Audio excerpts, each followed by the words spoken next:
अग्नि जी, आपको एक बार पुनः वेलकम करते हुए बड़ा अच्छा लग रहा है। और जो मुंडक उपनिषद आपने चालू किया है वो क्या है, जिसे जानकर ये एहसास होता है कि हम लोग अब जानने के लिए कुछ शेष नहीं है। इसी ज्ञान की चर्चा को आगे बढ़ाते हैं, हम सब लोग इससे अभिभूत होते हैं। Over to you. आप सभी को प्रणाम, नमन। मुंडक उपनिषद की व्याख्या की श्रृंखला में पिछले सत्र में हमने ये जाना कि प्रश्न करने की भी योग्यता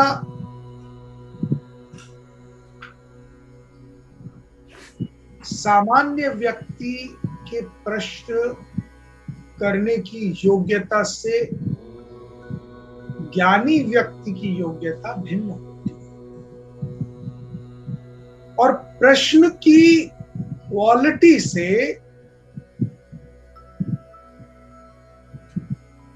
प्रश्न करने वाले की योग्यता का अनुभव होता है।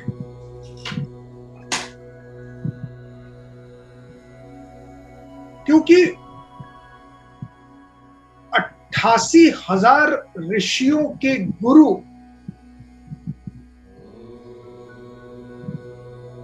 महर्षि शौनक जब प्रश्न करते हैं तो प्रश्न की भी एक गहराई है, उसका एक महत्व है।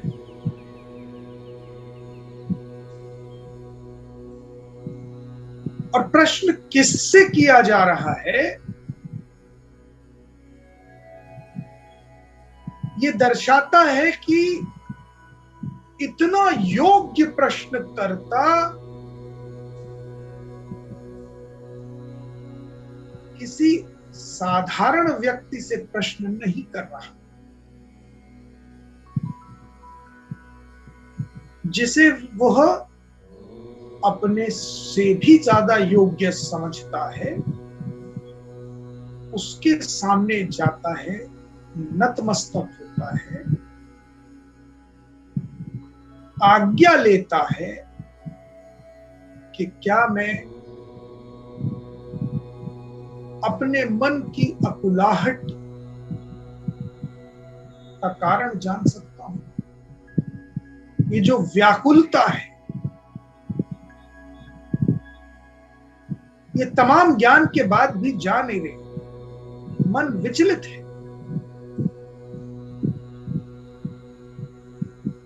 तो महर्षि अंगीरस के सामने नतमस्तक होकर शौनक पूछ रहे हैं, कस्मिनु भगवो वेदा विद्याते सर्वम इदम विद्यांते भवति।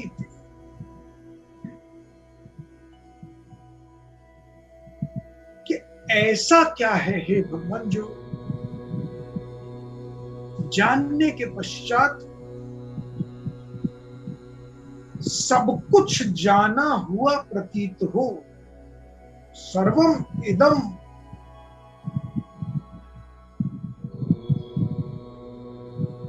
विज्ञातम भवति।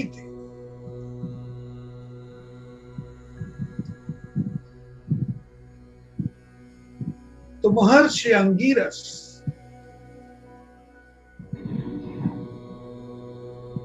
क्या कहते हैं शौनक से,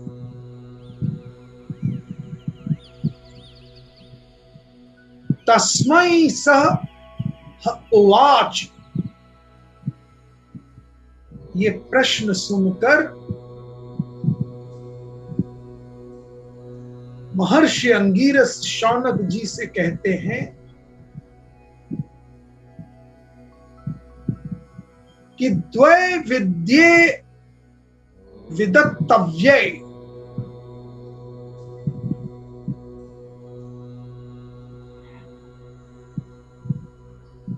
कि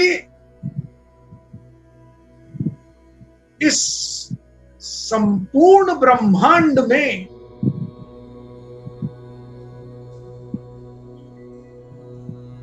दो ही विद्याएं जानने योग्य है। द्वय विद्ये विदत्तव्ये,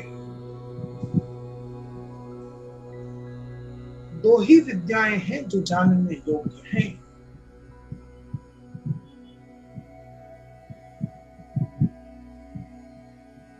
परा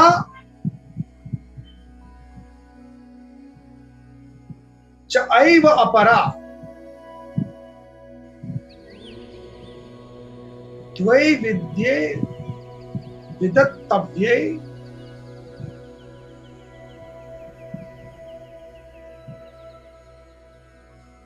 यत् ब्रह्मविदो वदन्ति परा च ऐव अपरा च।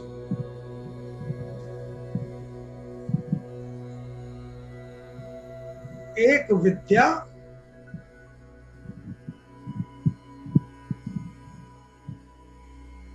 अपरा विद्या है और दूसरी विद्या परा विद्या है। ऐसा ब्रह्मवेत्ता कहते आए हैं। यत् ब्रह्मविदो वदन्ति, जिन्होंने संपूर्ण ज्ञान प्राप्त किया है, जो ब्रह्मवेत्ता हैं, उनका कहना है, उन ज्ञानी जनों का कहना है।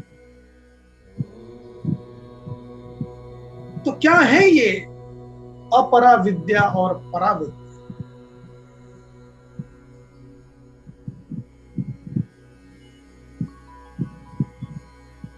शौनक जी की अकुलाहट को, व्याकुलता को अंगीरस समझ रहे हैं।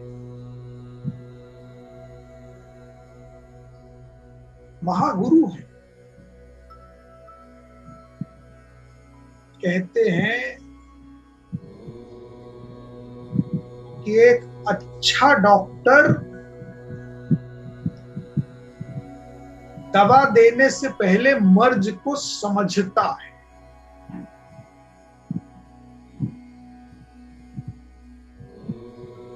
मर्ज की जड़ तक पहुंचता है कि ये जो बीमारी है, इसकी उत्पत्ति का कारण क्या है। जब वो कारण जान लेता है, तब औषधि देता है।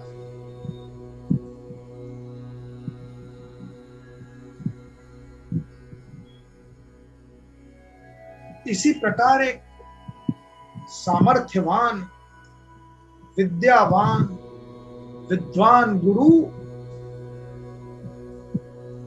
अपने शिष्य की व्याकुलता का कारण समझता है।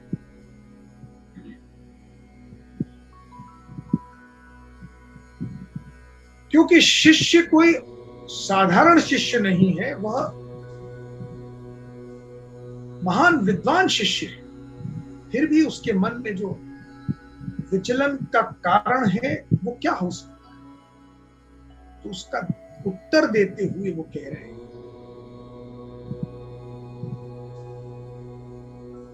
कि तुमने इस सृष्टि का सारा ज्ञान तो अर्जित कर लिया है,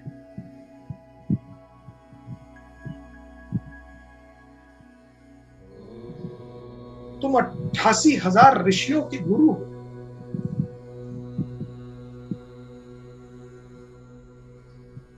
किंतु फिर भी जो व्याकुलता है, उसका कारण यह है कि विद्या और ज्ञान का एक पक्ष ही साध पाए हो।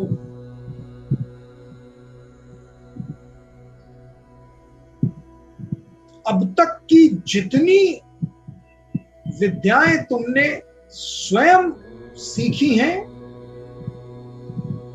जिन पर तुमने महारत हासिल की है, वो सब ज्ञान का एक पक्ष है।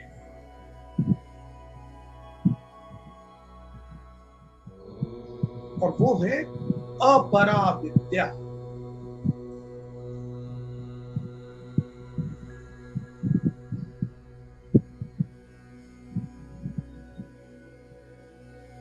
अपरा विद्या का अर्थ क्या है?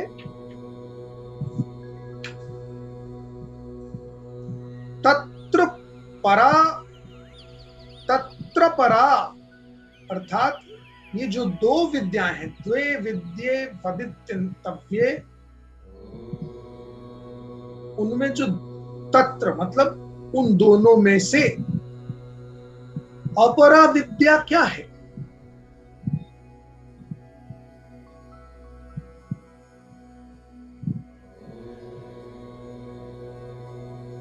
ऋग्वेदो यजुर्वेदः, सामवेदो अथर्ववेदः,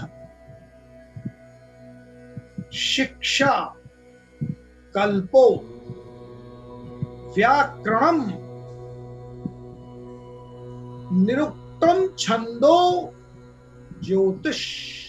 ज्योतिषम इति।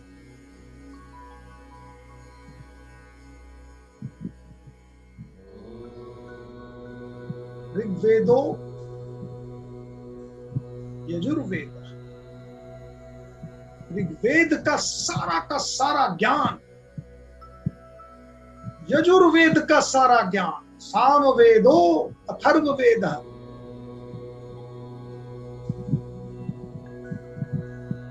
अर्थात चारों वेदों का समस्त ज्ञान, और 6 वेदांग, 4 वेदों के बाद 6 जो वेदांग हैं, कौन से 6 वेदांग हैं? शिक्षा, कल्प,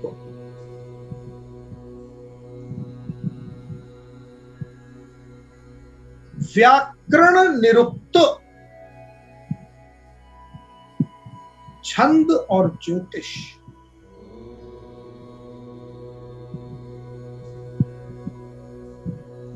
ये 10 प्रकार की विद्याएं मिलाकर बनती है अपरा विद्या। वेद अर्थात ज्ञान, और ज्ञान भी कोई ऐसा वैसा ज्ञान नहीं, इस ब्रह्मांड का संपूर्ण ज्ञान, इस सृष्टि का संपूर्ण ज्ञान। वेद, उन वेदों को 4 भागों में विभक्त किया गया है, और चारों वेदों का ज्ञान मिलाकर कुछ बचता ही नहीं जो जानने योग्य है। इस सृष्टि में जो कुछ है वो सब कुछ वेदों में है। ऋग्वेद, यजुर्वेद, सामवेद, अथर्ववेद, और ये वेदांग क्या है? 6 वेदांग। ये 6 वेदांग उन वेदों को मास्टर करने की विधियां हैं।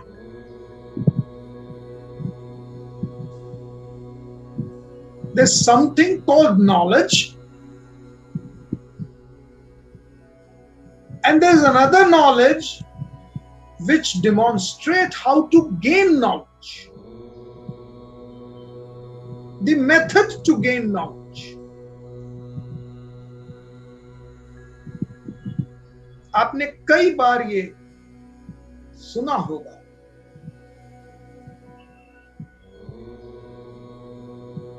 कि पढ़ना एक बात है, कैसे पढ़ें ये तरीका अपने आप में एक अलग विधा है। इसीलिए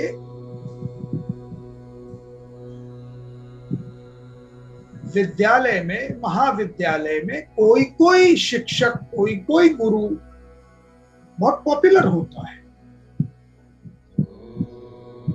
और कोई कोई गुरु की क्लास खाली पड़ी रहती है, उसमें कोई जाना नहीं चाहता, या बच्चे सोते रहते हैं, क्योंकि ज्ञान तो दे रहा है पर ज्ञान देने की विधि में उसकी महारत हासिल, तरीका नहीं। तो इसी प्रकार वेदों का ज्ञान का जो सागर है, समुद्र है, वो तो ये 4 वेद हैं, पर इन वेदों पर महारत हासिल करने का सलीका की विधि ये 6 वेदांग शिक्षा।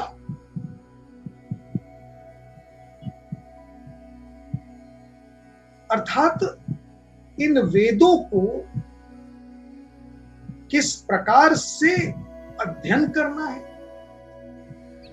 उनके श्लोकों को कैसे उच्चारण करना है, क्या उसकी विधियां हैं, ये प्रथम वेदांग शिक्षा में दिया है।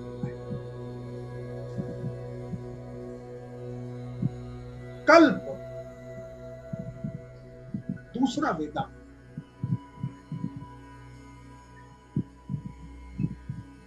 वेदों को संपन्न करने की विधियां बताते हैं।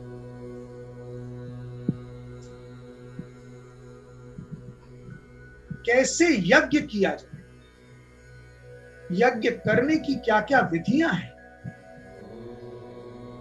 यज्ञ करने से पूर्व, यज्ञ करने के दौरान और यज्ञ करने के बाद क्या क्या आवश्यक है, तभी उस यज्ञ का औचित्य संपन्न हो। One would get the desired result of performing that yajna.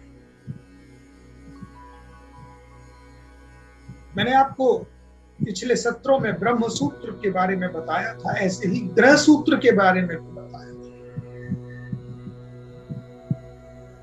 कि एक गृहस्थ यदि यज्ञ करता है तो उसकी क्या विधियां होंगी, एक सन्यासी यदि यज्ञ परफॉर्म कर रहा है तो उसके लिए क्या क्या फॉर्मेलिटीज कंपल्सरी, ये सब कुछ, ये सारी विषय वस्तु आपको कल्प में मिलेगी। कल्प दूसरा वेदांग है।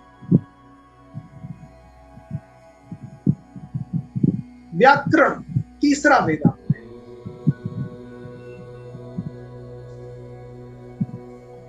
व्याकरण का आप सबने अर्थ जाना है, समझा है। ग्रामर इज कॉल्ड व्याकरण। वेदों में उपयुक्त शब्दों का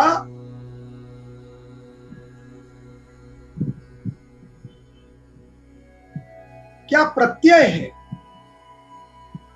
क्या प्रकृति है, कहां किस वेद का उपयोग हुआ है, किस वेद में किस शब्द का किस श्लोक में मंत्र में जो उपयोग हुआ है, जो वही शब्द वहां पर उचित है, उस शब्द का पर्याय क्या है, प्रत्यय क्या है, प्रकृति क्या है, ये सब व्याकरण की विषय वस्तु है। और हर भाषा का व्याकरण होता है, हर भाषा की ग्रामर होती है। इंग्लिश में भी नाउन, प्रोनाउन, वर्ब, ये सब आपने पढ़ा है।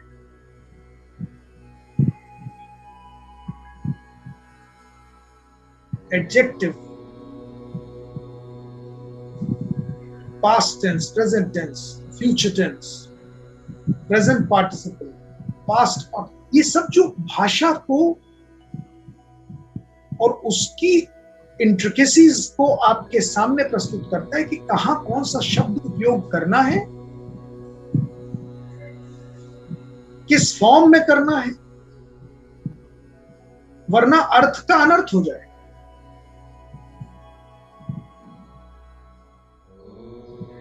यहां तक कि पंक्चुएशन मार्क्स की एक अपनी अपना डिसिप्लिन होती है। आप कहीं भी कॉमा, फुल स्टॉप, सेमीकोलन लगा नहीं सकते मन से, अर्थ का अनर्थ हो जाएगा।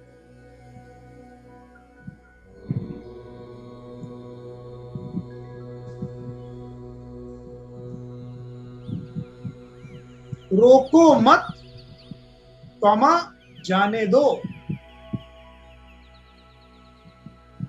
एक कॉमा लगा है,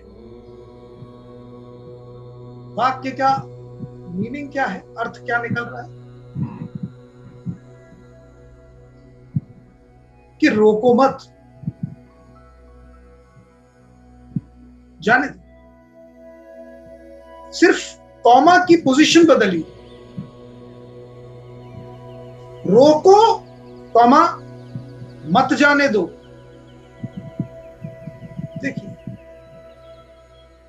वही सारे शब्द की संरचना है, लेकिन कॉमा की प्लेसमेंट बदला और सेंटेंस का पूरा मीनिंग उल्टा हो गया। जो कह रहा था रोको मत जाने दो, अब कह रहा रोको मत जाने। ये व्याकरण की खूबसूरती, ये व्याकरण है। इसी प्रकार यदि वेदों के श्लोकों का, मंत्रों का सही उच्चारण नहीं किया, सही रूप में उसे समझा नहीं, तो अर्थ का अनर्थ हो जाएगा।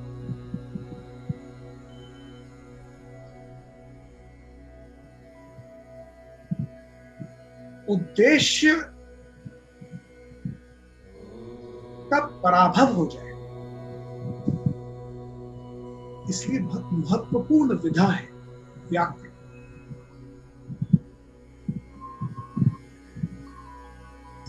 और बहुत महत्वपूर्ण वेदांग है व्याकरण।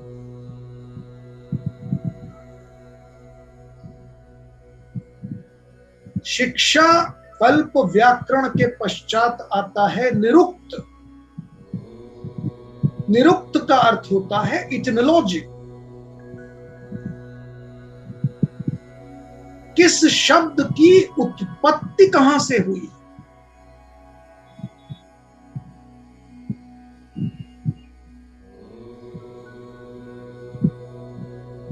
हर एक शब्द की एक बैकग्राउंड है।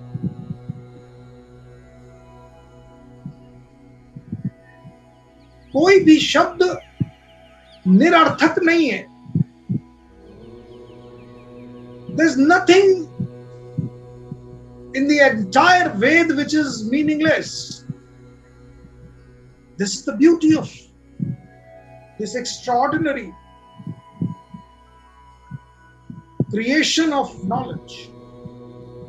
These scriptures do not have a single word or single letter which is useless, meaningless. Nothing. And why a particular word is used? What is the background of that word? From where it emerged? All this is a subject matter of nirukta, which is called in English etymology, the science of emergence of each word.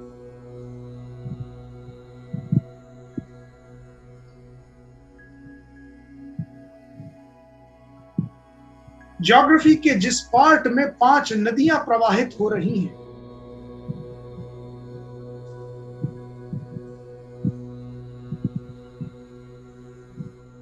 तो उर्दू में जल को कहते हैं आब।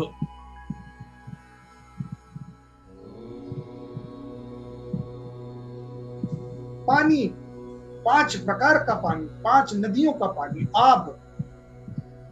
और 5 हो गया पंच।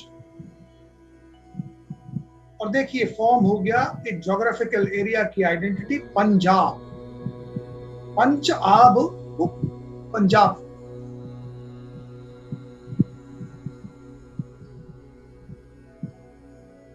Now how to to decipher this word Punjab, this is the subject matter of etymology, निरुक्त। इसी प्रकार वेदों के श्लोकों का, मंत्र का, एक एक शब्द का अर्थ क्या है, इसकी बैकग्राउंड क्या है, कैसे क्या संधि बनकर ये शब्द उत्पन्न होकर आ गया है, ये अपने आप में एक वेदांग है। और ये सारी नॉलेज जब तक नहीं होगी वेदांगों की, तब तक वेद समझ में नहीं। और जब समझ में नहीं आते, जानने में नहीं आते, तो लोग थक कर, हार कर मात्र मानने लगते। पता नहीं क्या है, लेकिन है कुछ महत्वपूर्ण। और अगर महत्वपूर्ण है तो भैया मान लो, जान तो पा नहीं रहे। और जब जाने बिना मानने लगते हैं तो लोग अंधविश्वास में तोता रटंत करने लगते हैं, मंत्रों को रटते रहते हैं। सुबह उठे, दिया जलाया, भगवान के सामने खड़े हो गए, घंटी बजाई और रटने लगे। न स्वयं जानते हैं,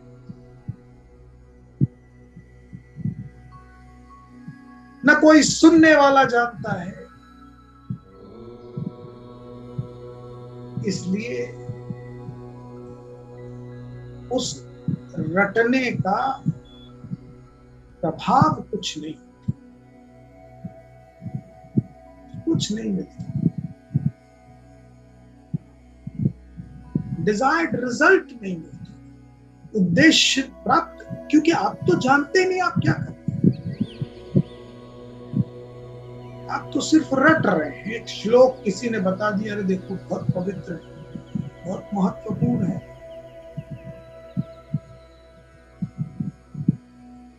सुबह इसका पाठ करोगे तो देखो बहुत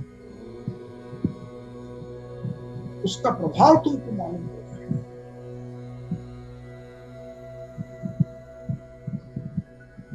इस तरह की भ्रांतियां लोग फैलाते हैं और साधारण व्यक्ति इन भ्रांतियों से ग्रस्त होकर विद कंप्लीट फेथ कि ये जो शब्दों की संरचना है जिसको हम मंत्र कह रहे हैं, ये बहुत पवित्र है और इसमें पता नहीं क्या डिजायर्ड रिजल्ट मुझे मिलने वाला है, वो बिना जाने सिर्फ मान लेता है।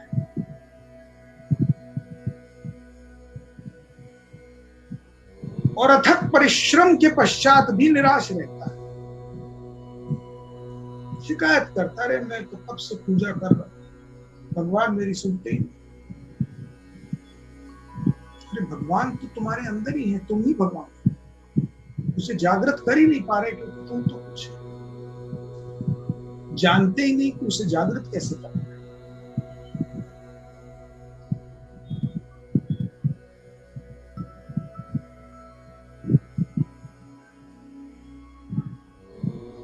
आपके मोजे के अंदर जूता पहनिए और उसके अंदर एक राई बराबर कंकड़ भी हो,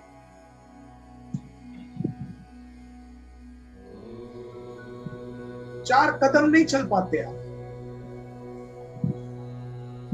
कुछ चुभ रहा है, कुछ तकलीफ दे रहा है, असहज हो जाते हैं।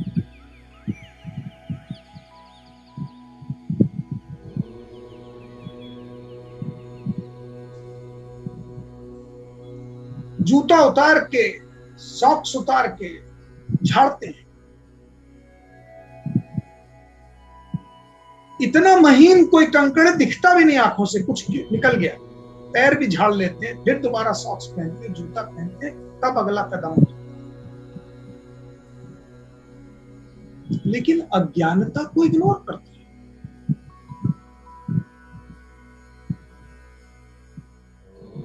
ये अज्ञानता से उत्पन्न व्याकुलता जो चुभ रही है हृदय में, तकलीफ दे रही है, बेचैन कर रही है, सुकून नहीं मिल रहा, पर इग्नोर किए जा रहे, जानना ही नहीं चाहते। और जाने बिना जीवन निरंतर आगे बढ़ाते हैं। स्वयं से पूछिए, आप में से कितने लोग हैं जो चीजों को मात्र माने हुए हैं। ऐसा ही होता है, हमारे यहां तो ऐसे ही होता है। हमारे बुजुर्गों ने तो ऐसे ही किया है, हमें तो ऐसे ही सिखाया गया है।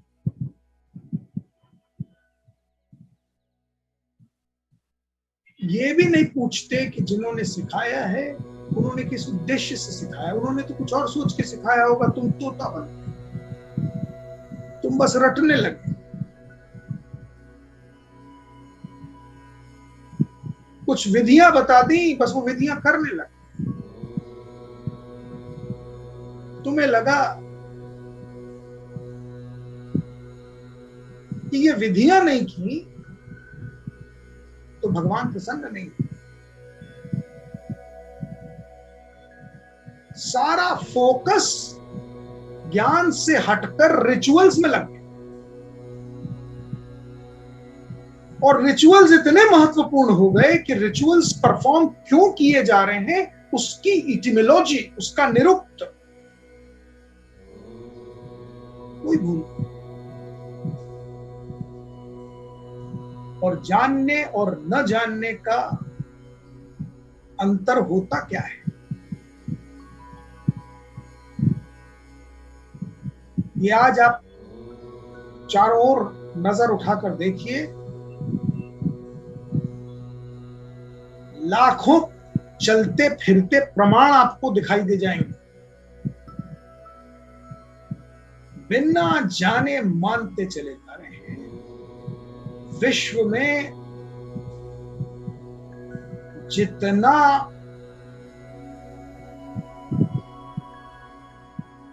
संघर्ष चल रहा है,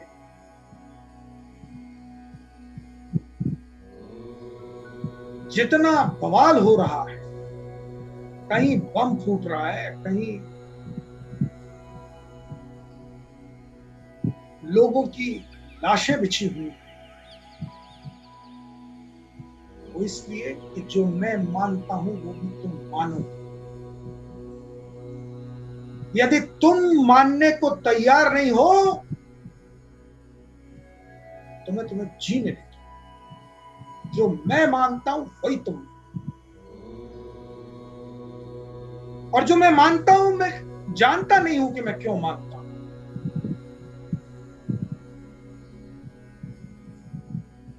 पर मेरे मानने की सुप्रीमेसी में तुम पर डोमिनेट करना चाहिए, क्योंकि जानने वाला तो कभी सुप्रीमेसी डोमिनेट करता ही नहीं।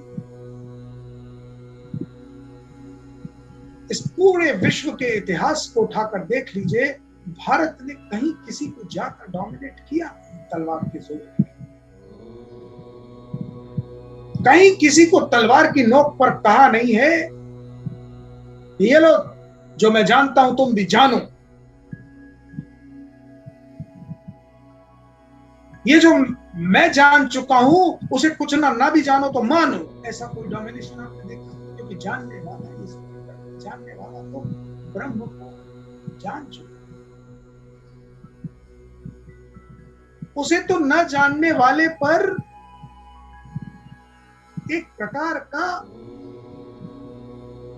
वात्सल्य लगता है, पेरेंटल वात्सल्य। जैसे माँ को एक वात्सल्य लगता है, बच्चा जानता है और उसको सिखा दे उंगली। पिता को यह लगता है कि कैसे अपने बच्चे को समझा दे। जानने वाला तो वात्सल्य से, प्रेम से भर जाता है। सारी दिक्कत, सारा संघर्ष तो मात्र मानने वालों का है।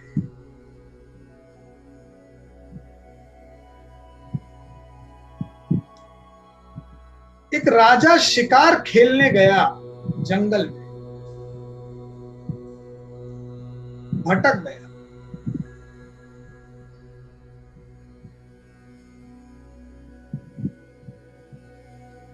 घनघोर जंगल,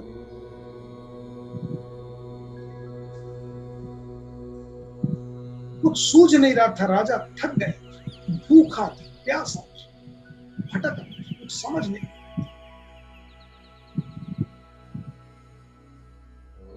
अपने घोड़े पे लुढ़क गया।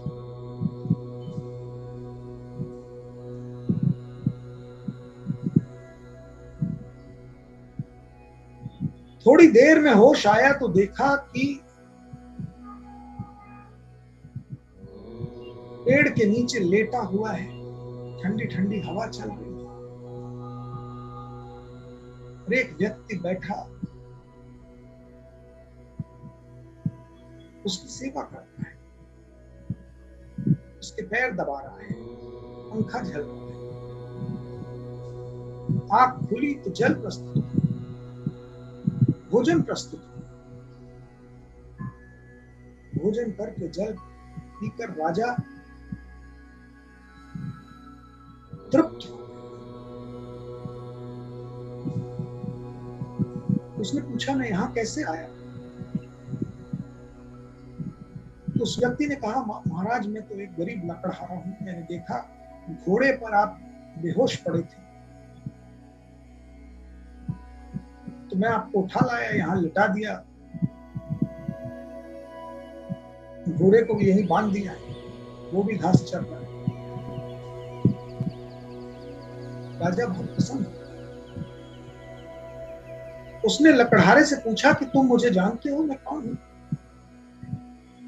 लकड़हारा बोला महाराज जानता तो नहीं हूं पर संभ्रांत पुरुष लग रहे हैं, ऐसा प्रतीत होता है। महाराज बोले मैं तुम्हारे देश का राजा हूं और तुमने मेरी जान बचाई है तो मैं तुम्हारा ऋणी हो गया।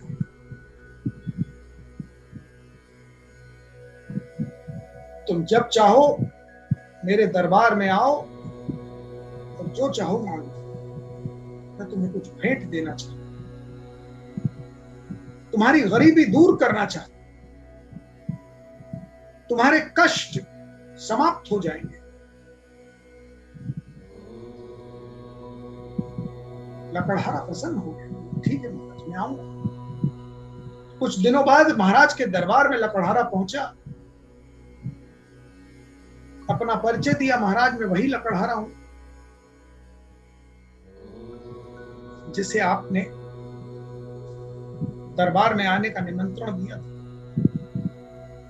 महाराज को स्मरण हो आया, महाराज ने बहुत आवभगत की, बहुत स्वागत सत्कार किया।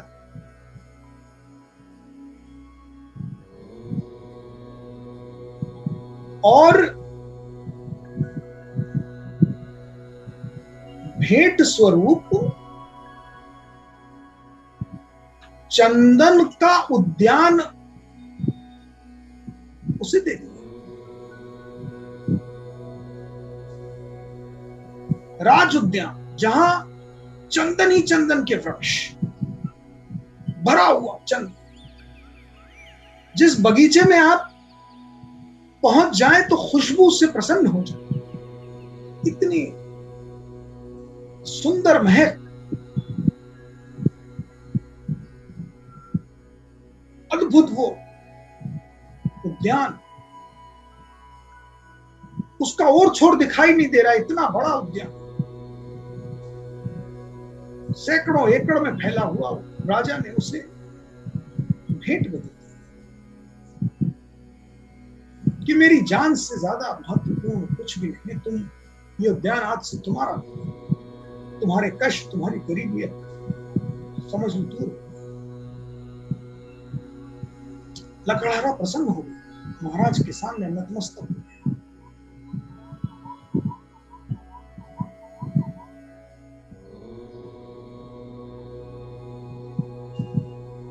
किंतु जानता नहीं था कि चंदन की कीमत क्या है।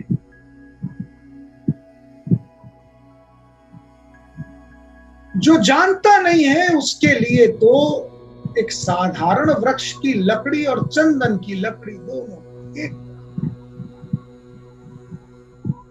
सब धान ढाई पसेरी। बंदर के लिए हीरा और कांच के टुकड़ा एक ही समय। जानता नहीं,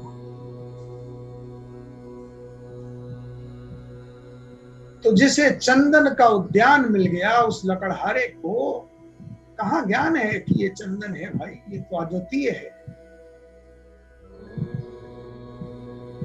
अमूल्य है। तू जानता नहीं, वो चंदन के पेड़ों को काट काट के उसका कोयला बना के जला के बाजार में जाकर कोयला सप्लाई करते। अब कोयला तो कोयला, चाहे साधारण लकड़ी का हो चाहे चंदन।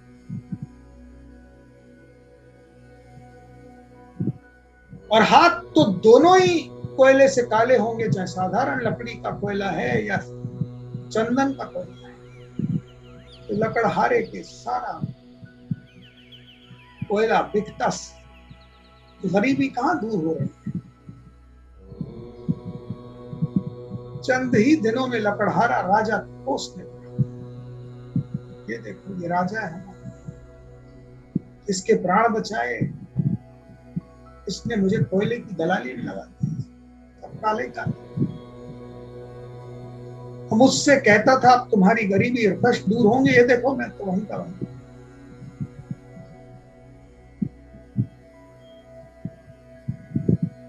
थोड़े दिन में ये समाचार राजा को मिला कि आधे से ज्यादा उद्यान तो समाप्त हो चुका,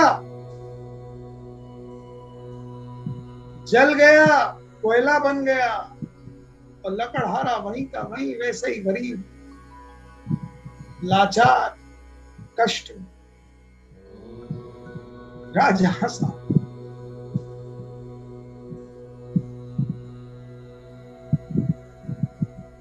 उसने कहा गलती मेरी है,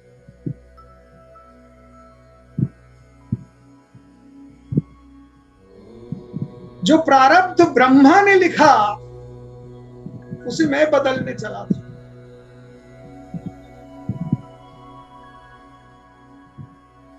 अरे जिसके प्रारब्ध में कष्ट, अविद्या, अज्ञानता यही लिखी हुई है, मैं कौन कि उसे बदल सकता। मैं तो एक अदना सा राजा।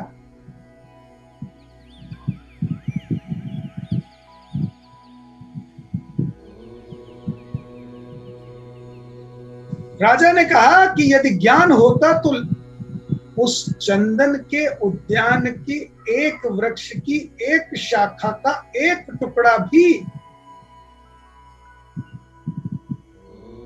वो यदि बाजार में बेचता तो धनी हो, मगर संपूर्ण उद्यान प्राप्त होकर वो वही पाता। यही हाल हम मनुष्य का है। ये वेद चंदन के उद्यान की तरह हमारे सामने प्रस्तुत हमको मिले, भेंट स्वरूप हमको हमारे पूर्वज दे गए, हमारे ऋषि मुनि दे गए। अथक परिश्रम से ये चंदन का उद्यान लगाया गया है, अथक परिश्रम से इसे सींच कर तैयार किया गया है, और हम कोयला बेच रहे हैं। उस पूरे चंदन के उद्यान को कोयला किए दे रहे हैं, क्योंकि हम जान नहीं चाहते। हम तो माने बैठे हैं कि हम विश्व गुरु। अरे भाई, आप तो विश्व गुरु तब थे जब वो ऋषि थे, वो मुनि थे, वो ज्ञान था जिन्होंने जाना था। आप तो माने बैठे हैं बस कि हम ही विश्व गुरु। विश्व गुरु बनेंगे तब जब जानेंगे।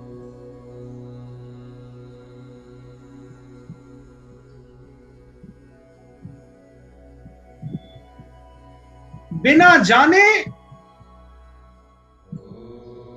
मात्र मानकर जो कर्म करता है वो उसी कार बनाने वाले मैकेनिक के छोटू के रूप में रह जाता है कि उसे बस बताया गया है कि ये नट खोलो और ये नट कसो, तो उसने मान लिया। ऐसे नट खोलो, ऐसे रिपेयर करो, ऐसे कस दो, ये मान के बैठा है और इंजन स्टार्ट हो जाता है। लेकिन वही विद्या जानने वाला कि ये नट क्यों खोला जा रहा है, इंजीनियर बन जाता है। उसकी पोजीशनिंग डिफरेंट है। ये जानने और मानने का।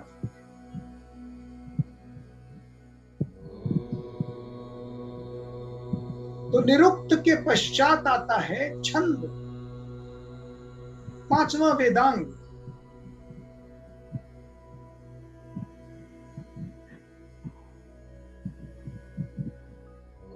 वेदों की संरचना के बारे में जो बताए, क्यों विभाजन हुआ इस ज्ञान का 4 वेदों में, क्यों कुछ मंत्र गेय हैं, कुछ पद्य हैं, कुछ गद्य हैं, ये सब छंद इस विद्या में समाहित कर। छंद को जाने बिना आप वेदों का ज्ञान प्राप्त नहीं कर सकते।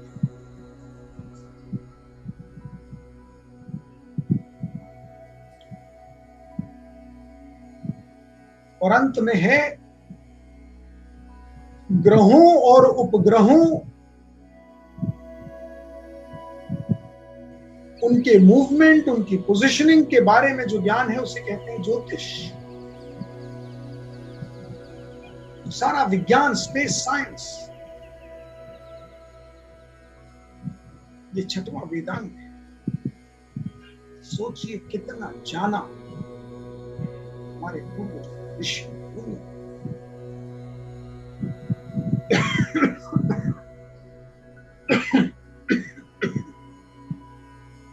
वो जानने का परिणाम ये ज्ञान है।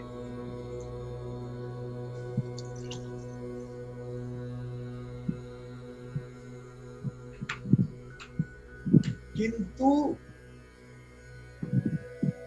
रोचक क्या है, इस पूरी जानकारी की रोचकता यहां पर समाप्त नहीं होती। रोचकता ये है कि ये चारों वेदों का ज्ञान, इन 6 वेदांगों का ज्ञान जिसने मास्टर कर लिया है, वो शौनक ऋषि बीजे। इतना जानने पर भी सुकून नहीं, और गुरु के चरणों में नतमस्तक है। तो गुरु कह रहे हैं, ये जो सारा ज्ञान मास्टर किया है, ये अपरा विद्या है।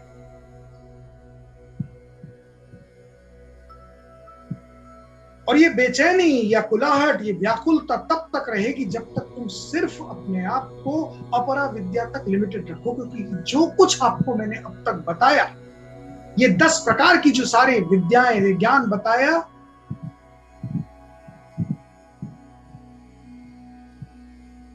आपने ध्यान दिया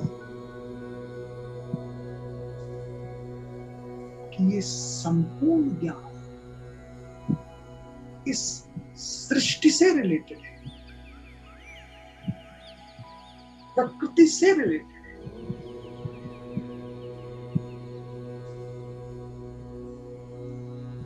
ये संपूर्ण ज्ञान, ध्यान दीजिए, नहीं दिया है तो इंट्रोस्पेक्ट कीजिए। ये 10 विद्याएं मात्र सृष्टि से रिलेटेड, इसके बियॉन्ड नहीं, इस प्रकृति के बियॉन्ड नहीं। जन्म और मृत्यु के बीच में जो कुछ अर्जित किया जा सकता है, ये वही ज्ञान है। जन्म लेने के पश्चात और अपने सांस लेने के पूर्व जो कुछ सृष्टि में जाना है, जो कुछ व्यापार आप कर रहे हैं, व्यवसाय कर रहे हैं, नौकरी कर रहे हैं, धनार्जन कर रहे हैं, जिस विधि से, वो सारा का सारा जो कुछ ज्ञान है, जो भी आपने जाना और जिससे धनार्जन कर रहे हैं, जीवन आप, इस कुछ अपराध। इसीलिए तो कोई कम कोई ज्यादा धनार्जन कर रहा है, पर दोनों ही व्याकुल है। जिसके पास अकूत धन संपदा है वो भी व्याकुल है, और जो मात्र संघर्ष कर रहा है वो तो व्याकुल है ही। क्या कारण है? क्योंकि उसने जो कुछ जाना है वो सब कुछ अपरा विद्या, वो जन्म से मृत्यु के बीच के जीवन काल की विद्या है। यही अंगीरस शौनक को कहते हैं कि तुमने सब कुछ तो मास्टर किया, व्याकुलता जाएगी कैसे? क्योंकि तुमने परा विद्या पर तो ध्यान नहीं दिया। और इस समस्त अपरा विद्या के पश्चात जो इसके भी बियॉन्ड है वो है पराज्ञान।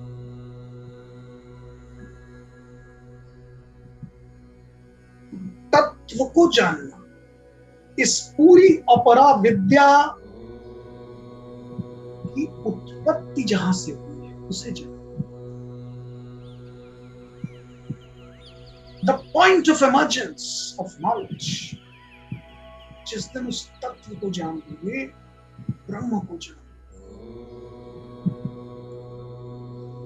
और उसे जानने का मार्ग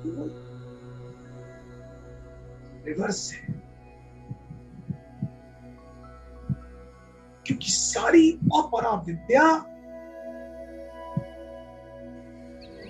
you are reaching out to that knowledge, बाहर जाकर जान रहे, आंखें खोल कर पढ़ रहे, सुन रहे, you are reaching out to that knowledge। और ये सब जानने के बाद when you reverse the whole process and start looking inward, स्वयं को जानने पर एकाग्र होने लगते हैं, तब आप परा विद्या के मार्ग पर चलते हैं। क्योंकि ब्रह्म तो कहीं आपके अंदर छिपा हुआ है। और जिस दिन वो परा विद्या जान लिया, परा ज्ञान जान लिया, उस ब्रह्म तक पहुंच गए। सर्वम इदं विज्ञातम भवति, सब कुछ जाना हुआ प्रतीत होने लगा। जैसे अब कुछ जानना बचा ही नहीं। इस सारे ब्रह्मांड को, सारी सृष्टि की सीक्रेट्स खुलने लगेंगे, द्वार खुलने लगेंगे। दृष्टि उठाकर जहां भी जिस ओर देखेंगे आपको उसकी उत्पत्ति से लेकर अंत तक सब दिखाई देगा। जैसे कहते हैं ना कि एक बार आपके हाथ में मास्टर की लग गई तो सारे ताले खुल जाएंगे, सब खुलने, सब जानना। जीवन की सारी इनसिक्योरिटीज समाप्त हो जाए, अकुलाहट, व्याकुलता सब शांत हो जाए। You would be at peace, poignant, at rest। इस संसार का कुछ भी आपको उत्तेजित नहीं, उद्वेलित नहीं। एक ऐसी तटस्थता आपके अंदर आ जाएगी, कुछ विचलित। Start looking inwards, and you look inwards by adopting something which we had discussed several sessions earlier, Ashtanga। जब आप उस अष्टांग योग के प्रथम चरण, द्वितीय चरण, तृतीय चरण, चतुर्थ चरण, 5, 6, 7 और 8वें चरण तक जब पहुंच जाएंगे, मास्टर करेंगे, धीरे धीरे वो ग्रंथियां खुलने लगेंगी। तो आज तो हम इस ज्ञान पर, इस अद्भुत ज्ञान पर चर्चा करें। और बार बार मैं आप सबसे कहता हूं, मात्र इस ज्ञान के श्रवण पर स्थिर मत हो जाए। जो कुछ आप सुन पा रहे हैं उसे आगे बढ़ाइए, चिंतन कीजिए, मनन कीजिए, गुणन कीजिए, आत्मसात कीजिए और उसे प्रैक्टिकली अप्लाई कीजिए। And then see the result. Come out of your Tota Ratant syndrome and see that you achieve the desired result. आप सबको अपने उद्देश्य ब्रह्म प्राप्ति हो। सब मन प्रणाम।